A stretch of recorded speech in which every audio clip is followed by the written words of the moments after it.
Itu di bab an-nahyu. Bab an-nahyu. Silakan siapa yang siap untuk membaca terkait dengan bab an-nahyu ini. Kelihatan nggak kitabnya? Belum. Belum kelihatan ya. Ini lagi loading. Lola lama. Bentar. Sabar. Isbiru wa sabiru wa rabitu wattaqullaha la'allakum tuflihun. Kok nggak ada jadinya? Hilang nggak ya?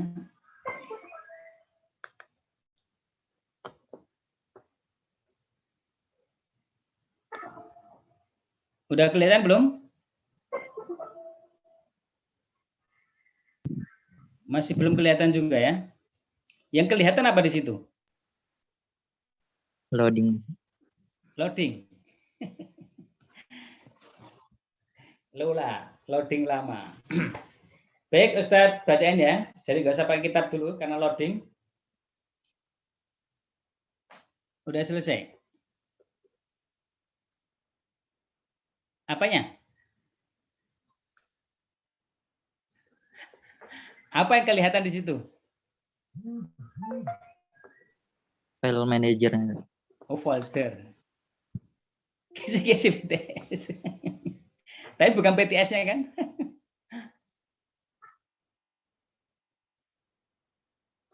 Ada? Oh ya. Membuat deg-degan aja ya. Saya kira tulisannya kelihatan ya. Makna wah, apa tuh? Wah. Orang satu jangan nakut-nakuti kayak gitu ya. Enggak tahu. Nanti kalau bocor kan bahaya. Ustaz bisa dituntut nanti nggak tersegel lagi ya. Udah kelihatan belum? Malah hilang lagi ya? Belum. Ini gimana ceritanya ini hilang-hilangnya? Sabar ya. Isbiru wasabiru. Wattaqullaha la'allakum tuflihun. Tar. Sudah muncul? Belum juga? Belum.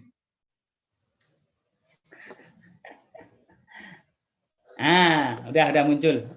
Udah kan? Belum. Udah muncul. Belum juga? Belum. Masya Allah. Belum, Tat. Masya Allah. Udah sekarang, ya kan? Masih loading. Alhamdulillah. Loading melulu sih. Udah lah. Baik, an-nahyu ya. Jadi kita akan ke bab nahyu. Setelah kita belajar terkait dengan al-amru, ya kan? Maka kita akan belajar terkait dengan an-nahyu. Wan nahyu istida'a'u tark bil qaul mimman huwa dunahu ala sabili al-wujub. Wa yadullu ala fasadil manhi anhu wa taridu sighatul amri wal muradu bihi al-ibahah awit tahdid awit taswiyah aw takwin ya. Jadi larangan itu adalah permintaan, talabut tark, minta untuk ditinggalkan. Media melarangnya pakai apa? Medianya pakai al-qaul ya, dengan perkataan. Mimman huwa dunahu, kepada orang yang di bawahnya. Ala sabilil wujub, dan harus dilakukan. Artinya wajib. Wa yadullu ala fasadil manhi anhu, dan larangan ini menunjukkan apa? Menunjukkan kepada apa yang dilarang itu adalah sesuatu yang apa? Yang merusak, sesuatu yang negatif gitu. Nah, kemudian bentuk daripada larangan itu seperti apa? Wa taridu sighatul amri wal muradu bihi al-ibahah awit tahdid awit taswiyah awit takwin. Nah, kalau sighah sendiri apa? Nahyu itu pakai la taf'al ya, la tajlis, la tattakhin, la tashrab al-khamr, dan seterusnya. Nah, kemudian ada nanti pembahasannya selain daripada nahyu ini akan dibahas juga terkait dengan apa? Sighatul amr. Bentuknya amr, ya kan? Kalau yang kita ketahui bahwa amr itu lil wujub, tapi di sini nanti ada amr, tetapi yang dimaksud adalah al-ibahah, yaitu apa? Pembolehan, awit tahdid atau ancaman, awit taswiyah atau penyamaan, awit takwin ataupun takwin itu penciptaan ya. Nanti akan apa? Ada keterangannya lebih mendetail lagi dalam hal ini. Seperti biasa ya, Syekh Abdullah bin Shalih Al-Fauzan ini luar biasa kalau apa menerangkan itu terperinci ya, terperinci sehingga membuat poin-poin itu jadi mudah kita pahami. An-nahyu istid'a'ut tarki bil qaul mimman huwa dunahu ala sabilil wujub. Wa syarhut ta'rif yustafadu mimma taqaddam fi syarhi ta'rifil amr ya. Jadi terkait dengan nahyu, kemudian dalam nahyu itu ada perkataan apa? Ala sabilil wujub. Maksudnya apa? Ai wujubut tark, wajib untuk ditinggalkan. Wa hadzal qaid li ikhrajis sighah al musta'malah fil karahah. Kemudian keterangan ala sabil wujub ini itu apa? Untuk mengeluarkan pembatasan dari apa? Hal-hal yang digunakan untuk karohah ya, untuk pemakruhan. Walin nahyi sighatun wahidah. Nah, ini sebelum mengarah ke situ kenapa harus ala sabil wujub tadi? Supaya enggak orang menyangkanya kepada karohah ya. Kalau wajib ya udah termnya pengertiannya wajib saja, tidak bisa dibawa kemana-mana, ya kan? Tapi kalau nggak ada sabil wujub nanti bisa kepada at-tahrim, bisa kepada al-karohah. Ustaz ulangi lagi ya. Sekarang terkait dengan amr. Amr ya itu biasanya adalah untuk lil wujub, ya. Tapi ada juga untuk lil ibahah. Ada juga untuk li at-tahdid. Ada juga untuk li at-taswiyah. Ada juga untuk li at-takwin. Ini amr. Kemudian kalau nahyu, ya kan? Nahyu secara umum nahyu ya, itu apa?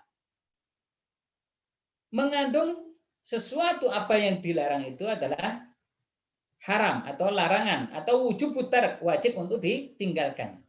Ketika tidak ada kata-kata ala sabilil wujub dalam memberikan pengertian terkait dengan nahyu, maka apa? Maka an-nahyu itu bisa artinya al-karohah, ya, al-karohah.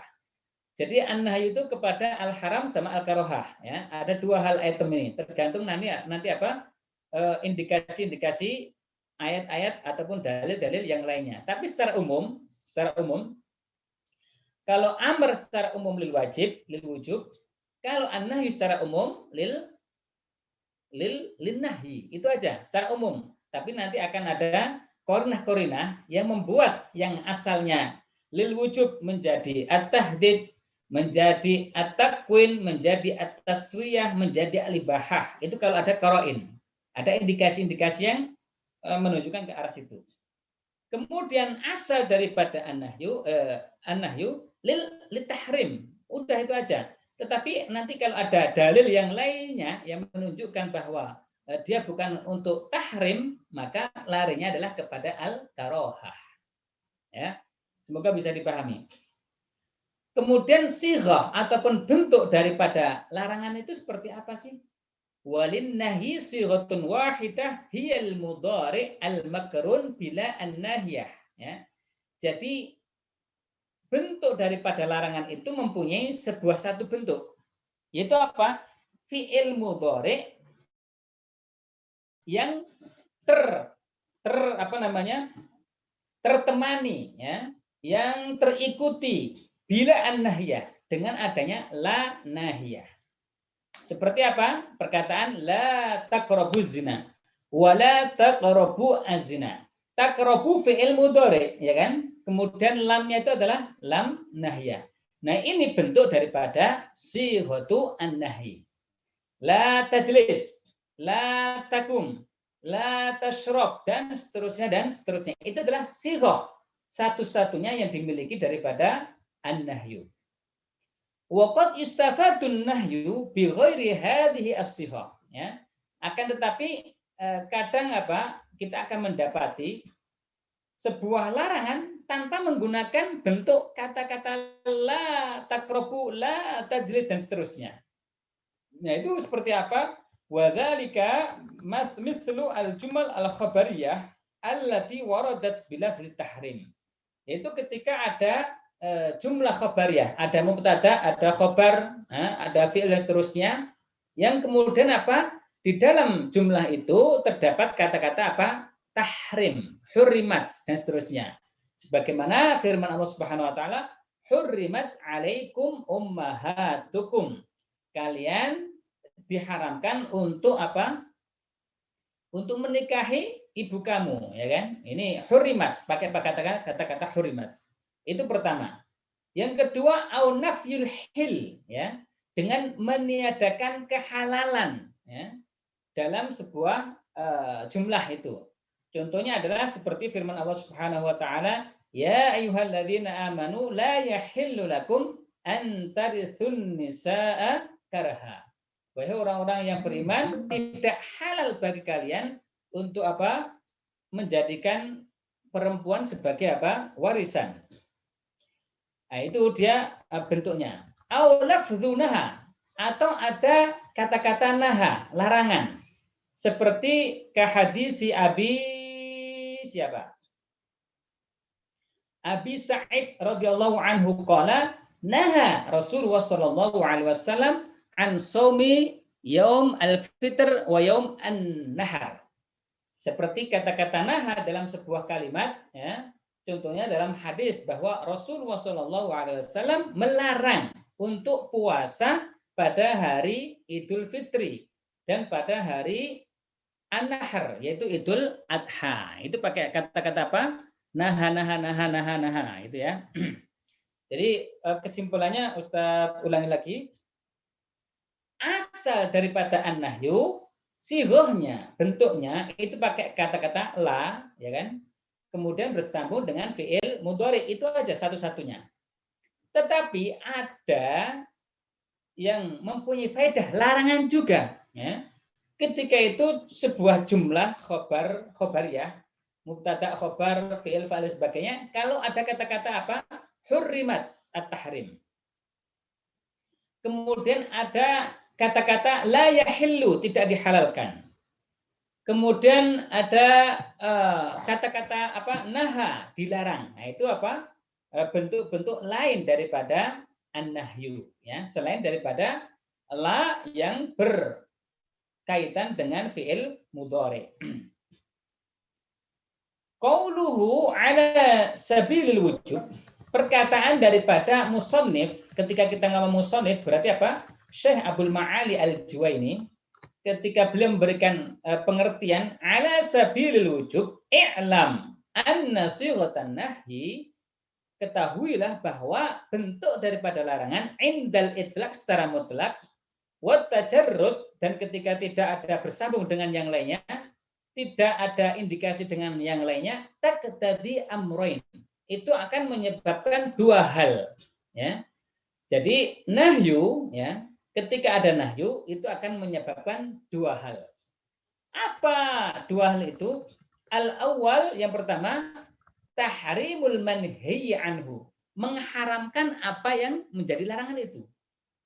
Wa huwa ma'na qaulul musannif ala sabilil wujub, ya. Dan itu arti dari Abdul Ma'ali Al-Juwaini mengatakan ala sabilil wujub. Maksudnya apa? Ala sabilil wujub, wujubut tarki, wajib untuk ditinggalkan. Jadi apa yang dilarang itu wajib untuk ditinggalkan. Wa min lazim wujubut tark tahrimul manhi anhu. Dan salah satu konsekuensi dari dari kewajiban untuk meninggalkan tahrimul manhi anhu, yaitu hukumnya adalah haram, ya. Haram kepada sesuatu yang dilarang tadi. Wa hadza bittifaqil a'immah al-arba'ah, dan ini semua dengan pemufakatan dari imam yang keempat. Wal jumhur ala anna nahya yaqtadi at-tikrar wal fawr. Dan mayoritas ulama mengatakan bahwa yang namanya nahi, ya, larangan, itu apa? Yaqtadi at-tikrar. Mengandung, menuntut kepada apa? Larangan itu supaya terus dilakukan. Wal fawr, dan juga harus segera ditinggalkan. Fa'idha nahas syar'u an syai'in wajabat al-mubadarah bitarki. Ya, ketika syariat itu melarang sesuatu, maka apa? Wajib untuk bersegera ditinggalkan apa yang menjadi larangan.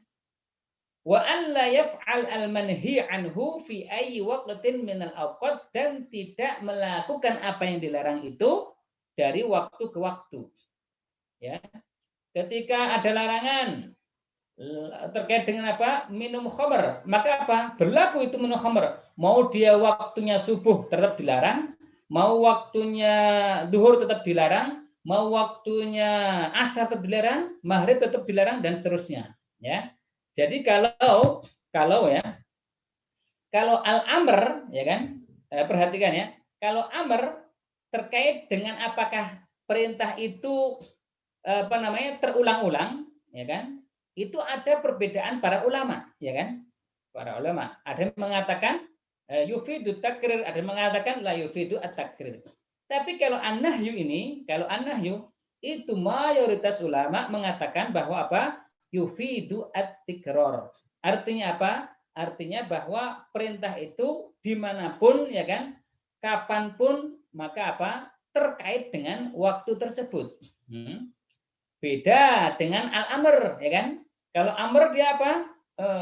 Sewaktu-waktu aja. Ketika ada perintah ya dilakukan. Kalau nggak ada perintah ya tidak dilakukan. Tapi itu semuanya apa? Mengandung konsekuensi. Ustadz akan memberikan contoh daripada konsekuensi terkait dengan perbedaan amr itu yaktadi tikror atau tidak yaktadi tikror. Ya. Amr itu mengandung pengulangan atau tidak pengulangan.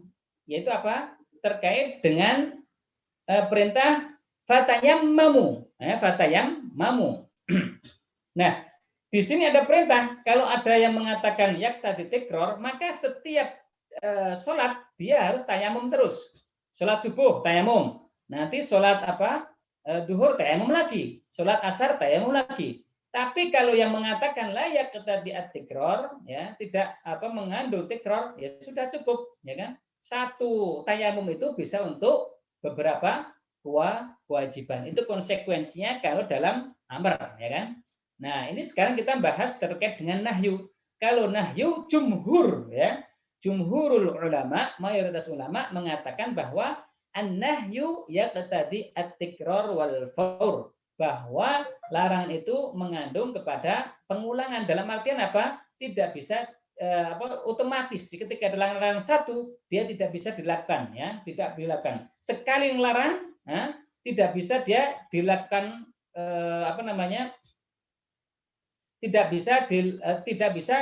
tidak untuk dilakukan, ya. Dia harus meninggalkan apa yang dilarang tersebut, ya. Tidak bisa mencari celah. Wah, saya tidak minum khamrnya waktu subuh aja, tidak bisa, ya. Saya waktu asar saja tidak bisa. Saya waktu maghrib tidak bisa, ya. Semuanya harus dari segi waktu itu semuanya apa? Mengandung tikror. Artinya apa? Satu kata amr dilepaskan, ya, maka itu sudah berlangsung untuk seterusnya. Itu aja mungkin, ya, yang Ustadz bisa sampaikan. Insya Allah nanti kita teruskan di pertemuan berikutnya, ya. Kita teruskan. Jadi kita sampai di tahrimul manhi anhu wa huwa ma'na qaulu al-musannif, ya. Nanti kalau ada hal-hal yang tidak bisa dipahami, silakan ditanyakan via WA. Kalau bisa dijawab, Ustaz jawab. Kalau nggak bisa, maka kita jawab bersama-sama. Wallahu a'lam bishawab. Baik, hayana khtim liqa'ana bidu'a kafarat majlis. Subhanakallahumma hamdika asyhadu an la ilaha illa anta astaghfiruka wa atubu ilaik. Ila liqa. Assalamualaikum warahmatullahi wabarakatuh. Waalaikumsalam warahmatullahi wabarakatuh. Masya Allah, keren banget ya.